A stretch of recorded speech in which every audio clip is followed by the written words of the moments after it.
हरियाणा प्रदेश के अंदर करीब करीब 4104 बसें हैं, जिसमें स्टैंडर्ड, डुप्लेक्स, सुपर डुप्लेक्स जैसी बसें हैं, जिसके अंदर करीब करीब 1906 करोड़ रुपए का सालाना व्यापार ये हरियाणा रोडवेज देता है। एक बस जिसकी कीमत 20 लाख है, वो 10 साल रोड के ऊपर दौड़ती है और वो 5 करोड़ रुपए सरकार को कमा रही है। यानी लागत 20 लाख और कमा रही है 5 करोड़। तो साथियों, इस तरह जब जो लागत कम और प्रॉफिट ज्यादा जो विभाग दे रहे हैं, उनको भी निजी हाथों में धकेल रहे हैं। सभी सम्मानित साथियों को सादर जय भीम, जय भारत, जय मान्यवर साहब श्री कांशी राम। सम्मानित साथियों, जैसा कि आप सब लोग जानते हैं कि वर्तमान की केंद्र सरकार देश और प्रदेश के अंदर सरकारी संस्थानों और विभागों को निजी हाथों में देने में लगी है। साथियों, जब कोई सरकारी संस्थान और विभाग निजी हाथों में जाता है तो वो विशेष रूप से गरीब लोगों की पहुंच से बहुत दूर चला जाता है।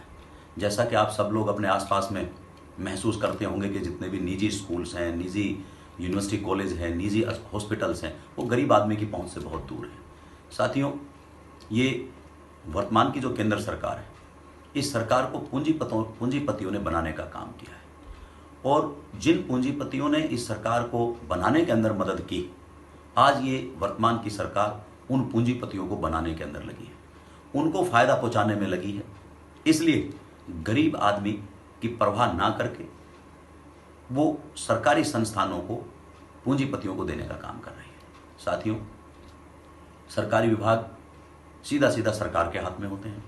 अगर सरकार चाहे तो उन अपने फेलियर्स को देख करके, उन सरकारी विभागों के फेलियर्स को देख करके, उनके अंदर स्थायी कर्मचारियों की भर्ती करके, उनके अंदर जो भ्रष्टाचार होते हैं उनको खत्म करके, उन पे कड़े संज्ञान लेकर के उनसे बेहतर सुविधा ले सकती है। जैसे कि पहले भी जो सरकारी संस्थान हैं, उन्होंने साबित किया है कि वो बेहतर से बेहतर सर्विसेज दे सकते हैं। और आज भी इस देश के अंदर हर परिवार ये चाहता है कि हमारा बच्चा, इस देश का आने वाला भविष्य उस सरकारी संस्थान के अंदर जाए। IIM, IITs क्या है? ये सरकारी संस्थानें हैं जिन्होंने आज भी निजी संस्थानों को पीछे धकेलने का काम किया है। एम्स इस देश का सरकारी हॉस्पिटल, सरकारी इंस्टीट्यूट, जिसने निजी हॉस्पिटल्स और मेडिकल इंस्टीट्यूट को पीछे धकेलने का काम किया है। इसरो ने नासा को टक्कर दी है। तो सरकारी विभाग पहले भी बेहतर सुविधा देते रहे हैं और दे सकते हैं, बशर्ते कि सरकारें उन पूंजीपतियों को फायदा पहुंचाने की अपनी मानसिकता को बदल दें, बशर्ते कि सरकारें उन जो सरकारी विभाग है उनके अंदर हो रहे भ्रष्टाचार और उसके अंदर जो ठेका प्रथा और जो जन विरोधी जो नीतियां उसके अंदर जो उनके अंदर वो लोग समय समय पर लागू करते हैं, ये सरकार उनसे वो बाज आ जाए तो वो सरकारी संस्थान भी बेहतर से बेहतर सुविधा दे सकते हैं। सम्मानित साथियों, जैसे हरियाणा प्रदेश के अंदर बात करें तो हरियाणा के अंदर बिजली उत्पादन के 5 से 6 प्लांट्स हैं। हरियाणा बिजली उत्पादन कर रहा है और वो दूसरे प्रदेशों को बिजली देने का काम करता है, बिजली बेचने का काम करता है। लेकिन जिन प्रदेशों को बिजली दे रहा है हरियाणा, बिजली बेचने का काम कर रहा है, उन प्रदेशों के अंदर बिजली सस्ती है और जहां हरियाणा खुद उत्पादन कर रहा है, वहां पर बिजली महंगी है। तो ये इनकी जन विरोधी नीति है, इनकी जो कार्यशैली है वो ठीक नहीं है। वो गरीब, कर्मचारी, व्यापारी, मजदूर सबके विरोध के अंदर इनकी नीतियां बनती हैं। इनकी नीतियां सिर्फ पूंजीपतियों को कैसे फायदा पहुंचाए, उनके हक के अंदर उनको फायदा पहुंचाने में बनती है।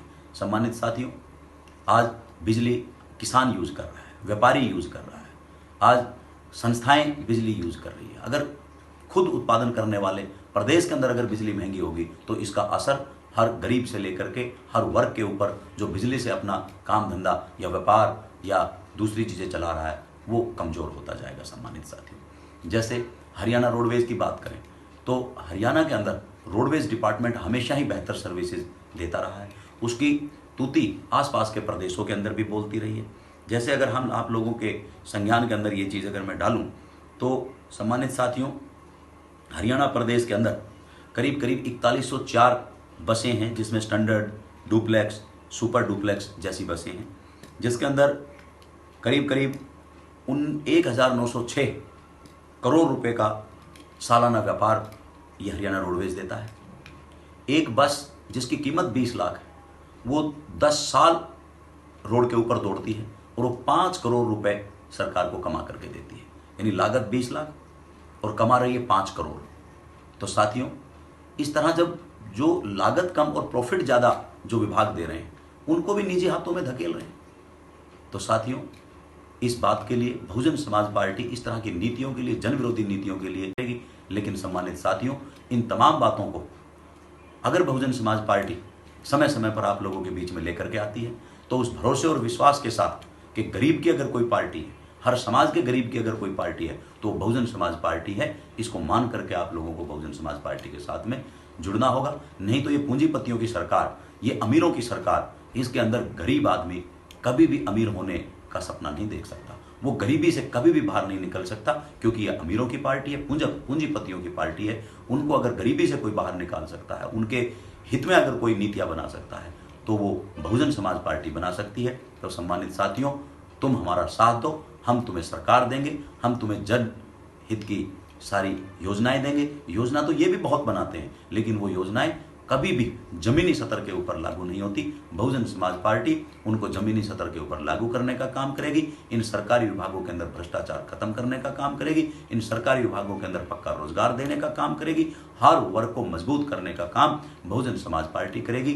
तो सम्मानित साथियों, आदरणीय बहन कुमारी मायावती जी जो नेता है गरीबों की, इस देश के अंदर एकमात्र नेता है, उनका सपना इस देश को डेवलप्ड कंट्री बनाने का है। इस देश के तमाम सरकारी संस्थानों को जो जैसा ये पहले अपना सर्विसेज दे रहे थे वो सर्विस दिलाने का है, और इस सरकारी संस्थानों के अंदर हर गरीब को पक्का रोजगार दिलाने का है। तो सम्मानित साथियों, हर वर्ग के गरीब का फर्ज बनता है कि इन पूंजीपतियों की सरकार को उखाड़ फेंक करके और बहुजन समाज पार्टी को मजबूत करने में लग जाए। तो यही अपील करने के लिए करने का काम करेगी।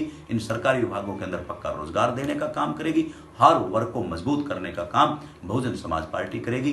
तो सम्मानित साथियों, आदरणीय बहन कुमारी मायावती जी जो नेता है गरीबों की, इस देश के अंदर एकमात्र नेता है, उनका सपना इस देश को डेवलप्ड कंट्री बनाने का है। इस देश के तमाम सरकारी संस्थानों को जो जैसा ये पहले अपना सर्विसेज दे रहे थे वो सर्विस दिलाने का है, और इस सरकारी संस्थानों के अंदर हर गरीब को पक्का रोजगार दिलाने का है। तो सम्मानित साथियों, हर वर्ग के गरीब का फर्ज बनता है कि इन पूंजीपतियों की सरकार को उखाड़ फेंक करके और बहुजन समाज पार्टी को मजबूत करने में लग जाए। तो यही अपील करने के लिए मैं आप लोगों के बीच में आया था। आप सब साथियों का बहुत बहुत धन्यवाद। जय भीम, जय भारत, जय मान्यवर कांची।